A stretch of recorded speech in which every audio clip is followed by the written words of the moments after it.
प्यारे दोस्तों नमस्ते। आइए हम सुनते हैं अन्नपूर्णा माता की कहानी। अगर आपको कहानी अच्छी लगे तो कमेंट बॉक्स में माँ अन्नपूर्णा की जय जरूर लिखें। प्राचीन समय की बात है, काशीपुर गांव में किशोर नाम का व्यक्ति अपनी पत्नी अंजलि के साथ रहता था। अंजलि को जीवन में सब सुख प्राप्त थे, केवल निर्धनता ही उसके दुख का कारण थी और ये दुख उसे हर समय सताता रहता था। एक दिन अंजलि अपने पति से बोली, आप कुछ काम करो तो अपना काम चले। इस प्रकार बैठे रहने से कब तक हमारा काम चलेगा।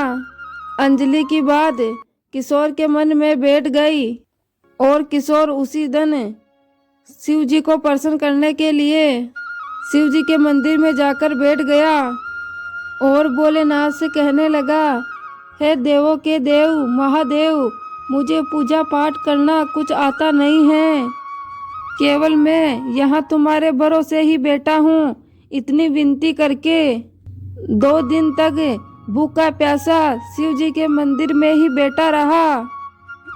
ये सोचकर महादेव ने उसके कान में 3 बार अन्नपूर्णा अन्नपूर्णा अन्नपूर्णा ये कहा। किशोर बोलता है, ये कौन और क्या कह गया। इसी सोच में किशोर पड़ गया। उतने में मंदिर में आते हुए ब्राह्मणों को देखकर किशोर ब्राह्मणों से पूछा कि पंडित जी अन्नपूर्णा कौन है।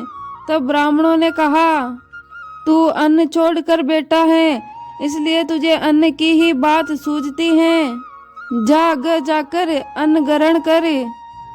किशोर ये बात सुनकर अपने घर गया और सारी बात अपनी पत्नी अंजलि को बताया।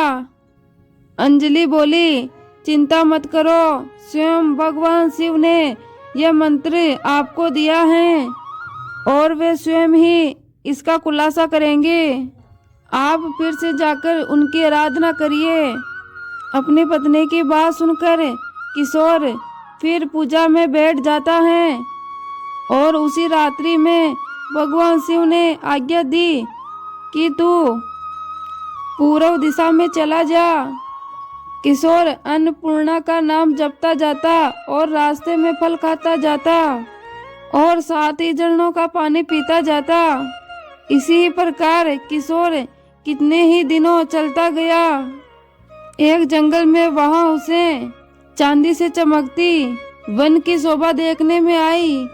सुंदर सरोवर दिखा और सरोवर के किनारे ही कितनी सुंदर अप्सराएं झुंड बनाए बैठी हुई थी और सभी एक कताएं कहती थी और साथ में माँ अन्नपूर्णा का नाम की जय जयकार भी कहती थी।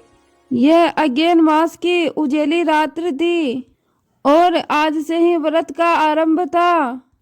जिस शब्द की खोज वो करने निकला था उसे वो शब्द वहां मिला। किशोर ने उन अप्सराओं के पास जाकर पूछा, हे देवियों, आप ये क्या करती हो। उन सभी अप्सराओं ने कहा, हम सब माँ अन्नपूर्णा का व्रत करते हैं। किशोर बोला, व्रत करने से क्या होता है और इसे किया भी है और इसे कब किया जाता है और ये कैसा व्रत है और ये कैसी विधि है, मुझे भी बताओ। किशोर की बात सुनकर अप्सराएं बोली, इस व्रत को सब कर सकते हैं। 21 दिन तक के लिए 21 गांठ का सूट लेना चाहिए और 21 दिन तक यह ना बने तो एक दिन उपवास करे और यह भी ना बने तो केवल कथा सुनकर प्रसाद ले। निराहार कहकर कथा कहे। कथा सुनने वाला कोई ना मिले तो पीपल के पत्तों को रखकर सुपारी दीपक को साक्षी करे, सूर्य गाय तुलसी या फिर भगवान शिव को बिना कथा सुनाए मुख में दाना न डाले। यदि कोई भूल से दाना पड़ जाए तो एक दिन उपवास करे और व्रत के दिन क्रोध ना करे और साथ में झूठ ना बोले। ये बात सुनकर किशोर बोला, इस व्रत के करने से क्या होगा। यह बात सुनकर अप्सराएं बोली, इस व्रत के करने से अंधों को आंखें मिलती हैं, लूलों को हाथ मिले, निर्धन के धन धन आए, बांझ को संतान मिले और मूर्ख को विद्या मिले। जो व्यक्ति जिस कामना से व्रत करता है माँ उसकी वो मनोकामना पूरी करती है। ये बात सुनकर किशोर ने कहा, बहनों, मेरे भी घर धन नहीं है, मेरे घर तो कुछ ही नहीं है, मैं तो दुखी एक ब्राह्मण हूँ और आप मुझे अब इस व्रत का सूत दोगी। तब अप्सराओं ने कहा, हाँ भाई, तुम्हारा कल्याण हो, तुझे हम ये सूत का धागा देंगे, लो अब इस व्रत का धागा लो। किशोर ने व्रत किया। किशोर का व्रत पूरा हुआ। तभी सरोवर में से 21 खंड की हीरा मोती जड़ी हुई सीढ़ी प्रकट हुई। किशोर अन्नपूर्णा अन्नपूर्णा कहता जाता था। इसी प्रकार वो कितनी ही सीढ़ियां उतर गया तो क्या देखता है कि करोड़ों सूर्य प्रकाशमान माँ अन्नपूर्णा का मंदिर है और उनके सामने माँ अन्नपूर्णा विराजमान है और सामने भिक्षा हेतु भगवान शंकर खड़े हैं। देवांगना है, चंवर डुलाती है और कितने ही हथियार बांधे पहरा देते हैं। किशोर दौड़कर माँ अन्नपूर्णा के पैरों में गिर गया। माँ उसके मन की बात जान गई। किशोर कहने लगा, माता, आप तो अंतर्यामी हो, मैं आपको अपनी दिशा क्या बताऊं। माँ बोली, तूने मेरा व्रत किया है, जा, संसार तेरा सत्कार करेगा। किशोर की जीवा पर मंत्र लिख दिया। अब तो किशोर के रोम रोम में विद्या प्रकट हो गई और उतने में ही वो देखता है कि काशीपुर में शिव जी के मंदिर में खड़ा है। माँ अन्नपूर्णा का वरदान लेकर किशोर घर आया और अपनी पत्नी अंजलि से सब कुछ बात कही। माँ अन्नपूर्णा की कृपा से उसके घर में धन संपत्ति बढ़ने लगी। छोटा सा घर मेलों में परिवर्तित हो गया। जैसे शहद के छत्ते में अनेक मक्खियाँ आती हैं, वैसे ही उसके घर समधी और परिवार वाले आने लगे और सभी आकर कहने लगे, इतना धन और इतनी संपत्ति और साथ में संतान नहीं तो इस धन को कौन खाएगा। किशोर से कहते, अंजलि के कोई संतान नहीं है, इसलिए तुम कोई दूसरा विवाह कर लो। अनिच्छा होते हुए भी किशोर को दूसरा विवाह करना पड़ा और सती अंजलि को सौतन का दुख उठाना पड़ा। इसी प्रकार दिन बीतते गए। फिर अगेन मास आया।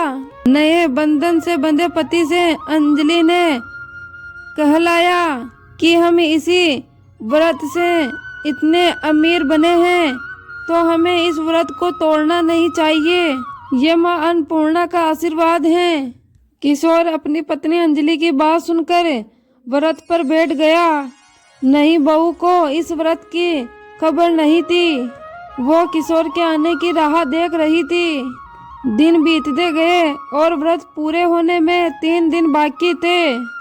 नहीं, बहू को खबर पड़ी और उसके मन में ईर्ष्या की ज्वाला उत्पन्न हो गई। अंजलि के घर आ पहुंची और वहां उसने भगदड़ मचा दी और वो किशोर को अपने साथ ले गई। थोड़ी देर किशोर को निंदा ने आ दबाया और उसी समय नई बहू ने व्रत का सूत तोड़कर आग में फेंक दिया और अब तो माँ अन्नपूर्णा का क्रोध जाग गया। अचानक घर में आग लग गई, सब कुछ जलकर खाक हो गया।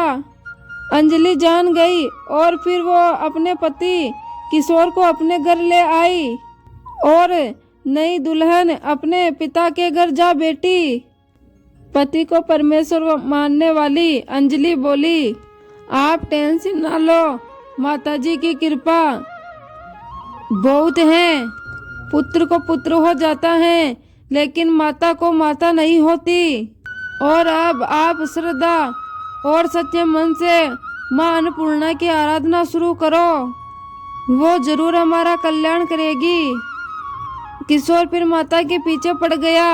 वही सरोवर सीढ़ियां प्रकट हुई, उनमें माँ अन्नपूर्णा कहकर वो उतर गया। वहां जाकर वो माताजी के चरणों में रुदन करने लगा। माता प्रसन्न होकर बोली, ये मेरी स्वर्ण की मूर्ति ले, इसकी पूजा करना, तू फिर सुखी हो जाएगा। जा, तुझे मेरा आशीर्वाद है। तेरी स्त्री अंजलि ने श्रद्धा से मेरा व्रत किया है, तेरी को मैंने पुत्र दिया है। इतनी बात सुनकर किशोर ने अपनी आंखें खोली तो खुद को काशीपुर में विश्वनाथ के मंदिर में पाया। वहां से फिर उसी प्रकार घर आया और इसी तरह 9 महीने पूरे होते ही अंजलि के पुत्र रतन की प्राप्ति हुई। सारे गांव में खुशियां की लहर लौट आई और इसी प्रकार किशोर ने माता अन्नपूर्णा का बड़ा मंदिर बनवाया और किशोर अपने बेटे और अपनी पत्नी के साथ अब सुखपूर्वक जीवन बिताने लगा।